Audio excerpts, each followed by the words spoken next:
जनता की ओर से आवाज आती है कि जो राम को लाए हैं सुबह की शुरुआत एक घोटाले से होती थी और सायंकाल आते आते किसी आतंकी वारदात या किसी वारदात की समाचार हमें देखने को मिलते थे।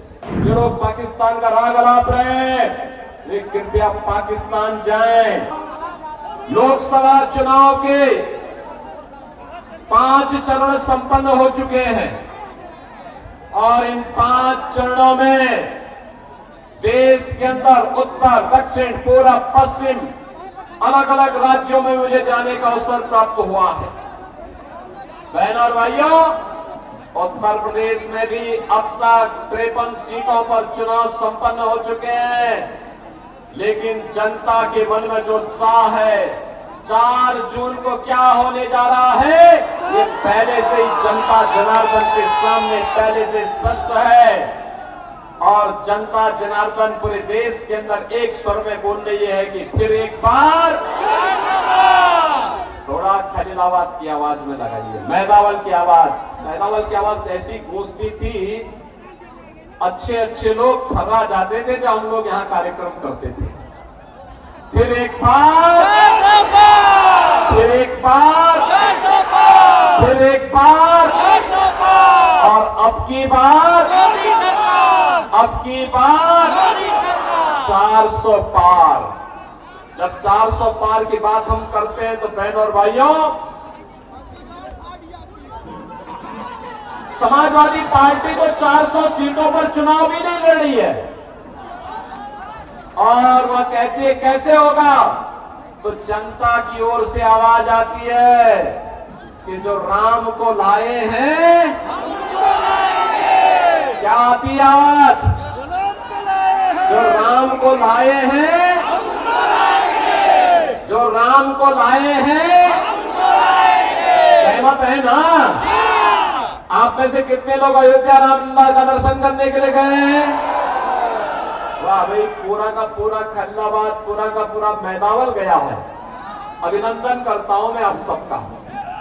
बहनों और भाइयों, 500 वर्षों का इंतजार समाप्त हुआ है। अयोध्या में रामलला विराजमान हुए हैं।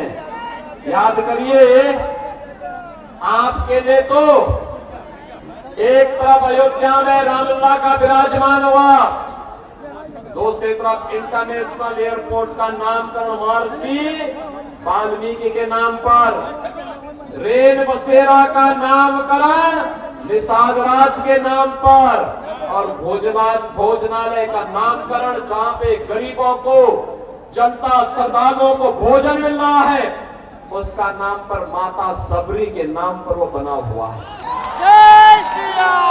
याद करिए, ये समाजवादी पार्टी के लोग राम भक्तों पर गोली चलाते थे और आज अयोध्या में राम भक्तों पर पुष्प वर्षा हो रही है, पुष्प वर्षा।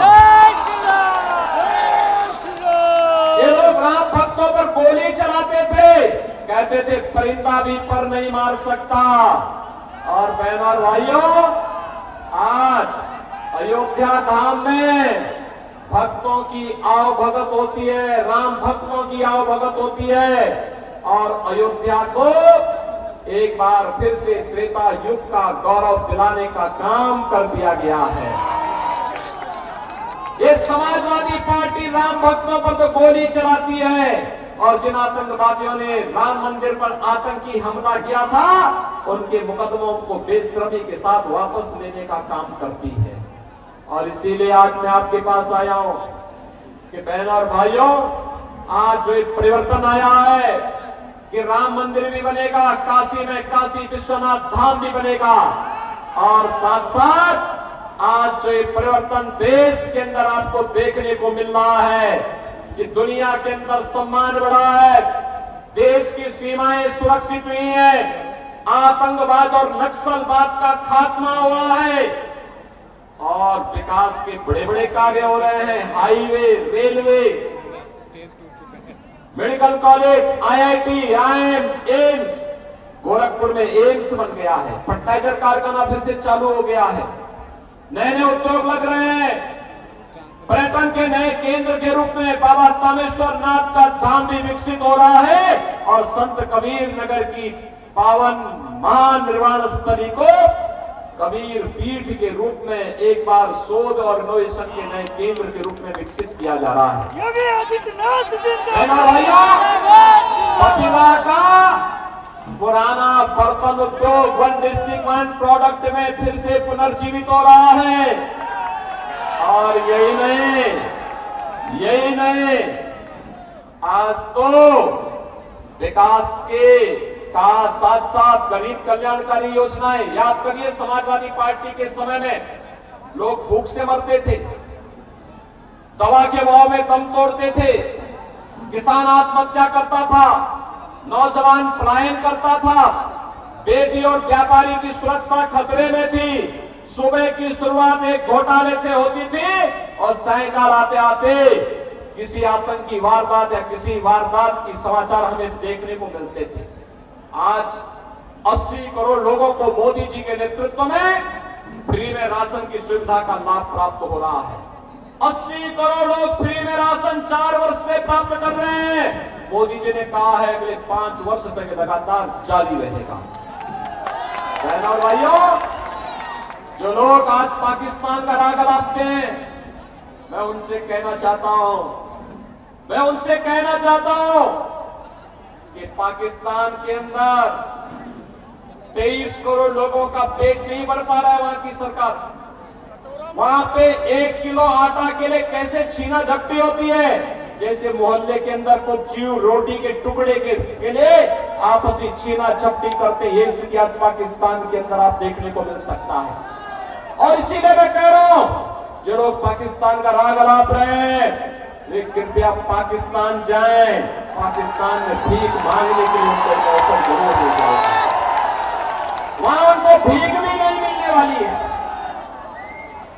60 करोड़ लोग 5 लाख रुपए की आयुष्मान भारत की सुविधा प्राप्त कर रहे हैं।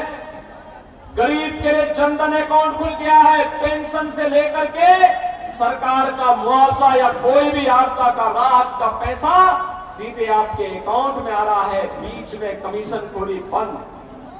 12 करोड़ किसानों को किसान सम्मान निधि देश के अंदर मिल गया। 12 करोड़ गरीबों के घर में शौचालय बन गए। 10 करोड़ गरीबों के घर में उज्ज्वला योजना के कनेक्शन आ गए। और हमने यूपी में तो व्यवस्था की, होली और दीपावली में एक भरा हुआ सिलेंडर इन घरों तक पहुंचाने का काम करेंगे। यह हमने पिछले वर्ष में जारी कर दिया है।